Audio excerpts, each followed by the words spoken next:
আসসালামু আলাইকুম, কেমন আছেন সবাই? ইলিশের পানি খোলা কে কিভাবে রান্না করে আমি জানি না, তবে আমার এভাবে রান্না করতে ভালো লাগে। মানে এটাকে পানি খোলাও বলতে পারেন, আবার হাতে মাখানো ইলিশ মাছের ঝোলও বলতে পারেন, যেটা সুবিধা হয়। আমি এখানে একটু জিরা দিয়ে দিলাম আর বেশ কিছুটা পেঁয়াজ কুচি দিয়ে দিচ্ছি। এটাতে পেঁয়াজ আমরা একটু বেশিই দেই। আর দিয়ে দিলাম কাঁচামরিচ, এখানে দিয়ে দিব হলো আপনার হলুদের গুঁড়া, মরিচের গুঁড়া, স্বাদ মতো লবণ, আর কিছু দিব না। এখন এটাকে সুন্দর মতো মেখে নিব।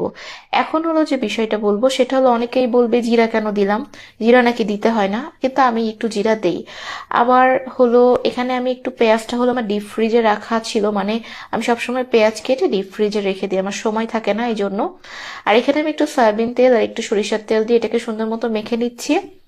আপনারা ডিপ ফ্রিজের পেঁয়াজ দিয়ে যদি রান্না না করেন তাহলে আরো বেশি ভালো হবে। আচ্ছা, আমি এখানে একটু পানি দিয়ে দিলাম, বেশ কিছু পানি দিয়ে দিলাম। আর এখন আমি পেঁয়াজটাকে এখন পানির সাথে চটকে চটকে সুন্দর মতো মেখে নিব। নিয়ে আমি একটা ইলিশ মাছের পুরো শরীরটাই দিয়ে দিচ্ছি, মানে মাথা থেকে লেজ পর্যন্ত যা যা আছে সব। আচ্ছা, এটাকে আমি এখন হাত দিয়ে সুন্দর মতো পানির মধ্যে মাছগুলোকে সুন্দর করে মাখিয়ে একটু মানে ডুবে ডুবে যাবে পানিতে, সেরকম করে রেখে এটাকে রান্না করে নিব। এই পর্যায়ে আমি একটা জিনিস দিব, জানি না এটাকে অনেকে খায় কিনা। এটা হলো মাছের পেটের নাড়ি, আমরা এটাকে এভাবেই এর মধ্যে দিয়ে দিচ্ছি।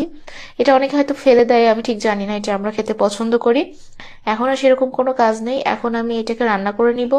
আমার মা বলে যে ইলিশ মাছ প্রথম দিকে নাড়াচাড়া করলে শক্ত থাকে, ভেঙে যাওয়ার চান্স কম থাকে, নাড়াচাড়া প্রথম দিকে করে নিতে হয়। যাই হোক, আমি এখন একটু হালকা করে নাড়াচাড়া করে নিলাম।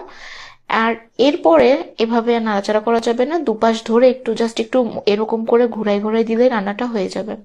খুবই সিম্পল একটা রান্না আর খুব তাড়াতাড়ি হয়ে যায়। যদি ভালো লাগে বাসায় একবার ট্রাই করতে পারেন। আর আমার রেসিপিতে যদি আপনাদের কোনো ভুল ত্রুটি থাকে তাহলে প্লিজ কমেন্ট করে জানাবেন।